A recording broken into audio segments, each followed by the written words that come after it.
Hey friends, so if you're here, you're probably thinking about how to start a business and more specifically, how to avoid starting the wrong business. That's what we're going to talk about today because when you do start the wrong type of business, I'm saying this from experience, it can be pretty darn painful. Stick with me today because we're going to talk about the most important ingredients to consider when you're starting your business so you've got a business that really feeds you, matches your lifestyle, and is something that you love to do. Welcome to my channel. My name is Sarah May Ives, and I have a strong passion for helping women start highly profitable advertising businesses. And I'm just so passionate about the various things that I do teach and the experience I've had and passing those along to other women so they can really collapse time frames in terms of their success story. So if you want to learn more specifically about how to start an ads business, I would encourage you to subscribe to my channel. Also turn on the notifications bell so you can see when we do have new videos that do come out. I do also have a fast method guide to starting a highly profitable Facebook ads business, which you can download completely for free. It is linked in the description to this video. So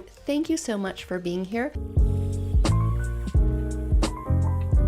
Let's dive into the content of today's training, which is how to not start the wrong business, or put more simply, how to start the right business. So the first thing you want to consider is, what do you enjoy doing? So a great way to get very clear on what you actually enjoy doing is to think back to your childhood. What did you want to be when you grew up? What kind of activities did you naturally love doing? When you went to, high school and university, what were the things that you really enjoyed doing? Another question to ask yourself is, what kind of advice do people come to you for? Do you enjoy talking about relationships? Do you enjoy talking about business? What are the things that people typically come to you for as well? Another important question to ask yourself is, in your professional life, what do people value you for? For me, when I used to work the 9 to 5, I was always the office grant writer and report writer. People loved my writing and they always wanted to come to me when they did have something related to that task. And that also was true in my childhood. I loved writing stories. I wanted to be a writer when I grew up, and all throughout high school and university as well. I always naturally loved it. So likewise, ask yourself what kind of tasks, hobbies, things that you have natural strength at, because this is often a very good indicator of something that could translate well to your business. Now, in my case, I went on to start an advertising business, but most people don't realize that in an advertising business, you do actually do a lot of writing. That if you are naturally creative and enjoy writing, you can absolutely learn how to be a wonderful copywriter. And that copywriting, which is essentially writing for businesses, can be used in successful advertising campaigns. First and foremost, you want to ask yourself, what are those core things that you're good at? What are those core things that people ask you questions about? And what kind of things do you enjoy doing at work that you have a responsibility for? Now, the next most important question to ask is,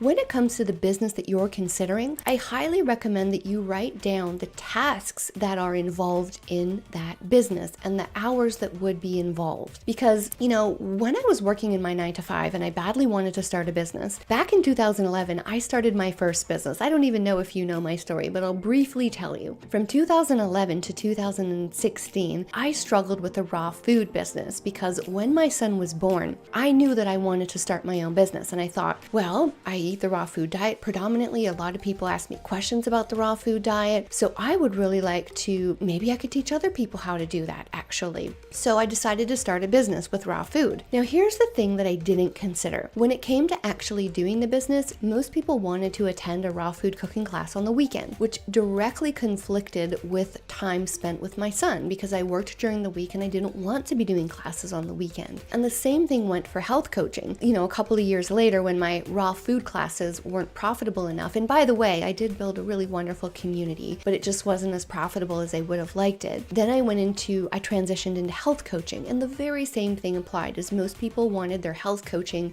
after work hours or on the weekends. And that directly conflicted with something that I didn't enjoy, which was spending time away from my son. When you're mapping out the business that you're considering, make sure that you consider those technical aspects to actually delivering the service of your business so that you can can fully understand what it's going to entail. So for example, now I work with business owners, but business owners are available during business hours because their entire life, or a big part of their life, is their business. So typically we meet during business hours and we don't work on the weekends. So now I have a business that suits my schedule because I'm able to do it when the kids are at school and then not much beyond that. So that's a really important practical consideration to take into your business. This is also another practical consideration for things like real estate. A lot of women consider starting careers in real estate because they think it's going to be something that they enjoy. What they don't understand is, I remember one of the realtors who sold one of my houses, she said to me, I didn't get to see my kids grow up because she was literally away all nights and weekends, and her husband kind of raised the kids in those hours. So I would really ask you to consider those practical considerations to your business. Now, another consideration is, what kind of knowledge would you need for the business and what types of things do you need to deliver? To take it back to my example of my raw food business, another thing that I had to do was build recipes and do classes. Now, I love public speaking. I love doing classes, education, teaching. That stuff fit perfectly. And I love collaboration. I love communicating with people. So all those components of the business really checked off the boxes. But what I don't like is, I personally am not the type of chef that really enjoys hosting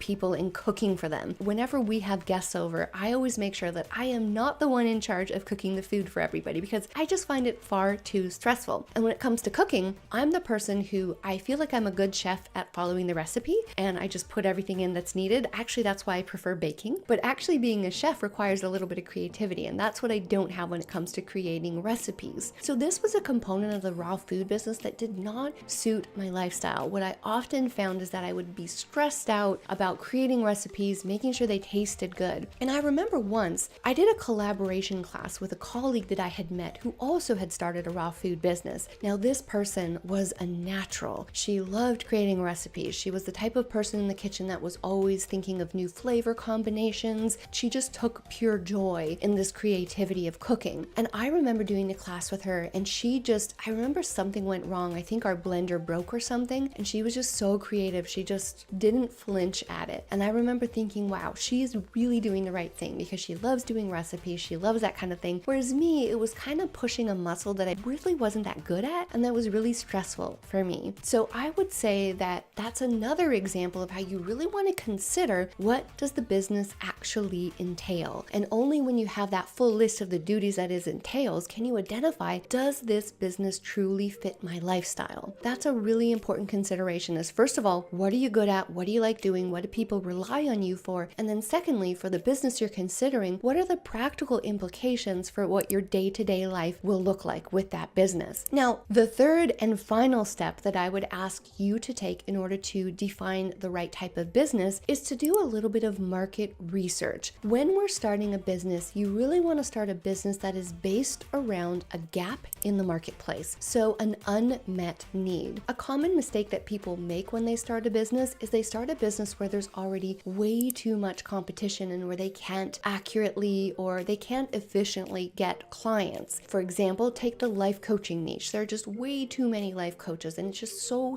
hard to get traction as a life coach if you're not featured as, Oprah's life coach. What I would ask you to do is do your research. There's a few ways to do this. So when it comes to the online marketplace, there's ways that you can research the unmet needs in the marketplace. So an example is Amazon. Say you want to be a romance coach. I would recommend that you find some books that talk about romance and that talk about the exact topics that you want to help your clients with. Go onto Amazon, put in the title of the book, and then look up the reviews. And in the review section, look up the 1-star and 2-star reviews, because when you're reading people's complaints, you can get a grasp of the type of things that people are struggling with, the current solutions in the marketplace. Another place you can do this is on chat forums like Reddit or Quora. I hope I'm saying that right, but there are definitely many places online where you can see reviews and you can see what people are complaining about. The last thing I would recommend is that you go onto Google. You can do some Google keyword research to see what is trending searching in terms of businesses, I would recommend that you go into the Google keyword tool research and you can Google on how to do proper keyword research to see if the trend is heavy, if traffic is heavy. And you want to try and pick something that doesn't have too much traffic, but also doesn't have too little, because obviously we want an appetite. I'm so thrilled that you joined me for today's video. I hope it's given you a little bit more clarity on the right type of business for you to start. If you have any questions, please put them in the comment below and I would be more than happy to answer them. So good luck to you and good luck to starting your business, and I hope to see you here again.